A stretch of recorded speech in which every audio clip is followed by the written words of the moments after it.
Hey there, I'm Dr. Nicole Steele, the confidence coach, and I couldn't go another minute without sharing my heart.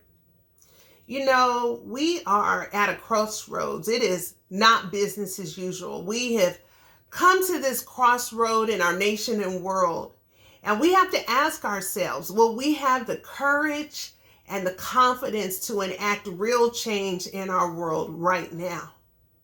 As we look at the news and social media and we see our streets full of protesters of all ages and all races, it's easy to formulate opinions and cast judgment. Those who are rallying in peace, literally risking their lives to give voice in the streets despite being in the middle of a global pandemic, have taken one simple step to say enough is enough. Now let's be crystal clear. I do not condone violence, looting, and foolishness, and I recognize that all of those out there are not seeking solutions, but instead they want to continue to divide and wreak havoc in our streets. However, I commend those whose hearts are pure and who are out protesting in peace and obeying the law to simply give voice to this cause. They've started where they are, and they've determined that silence is no longer an option.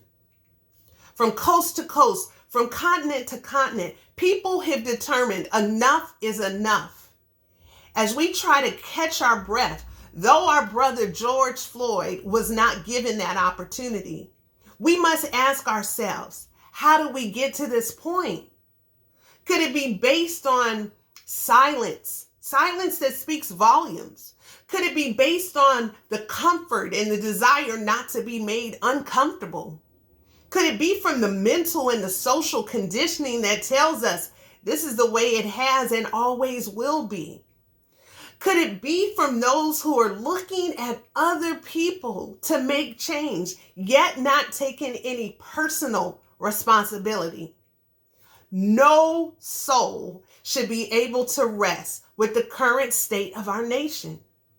The Constitution states that we are all created equal. And my Bible tells me that God created us all in his image. So who are we to determine otherwise? The issues we're facing, they're deep-seated and they can't be fixed through one means alone.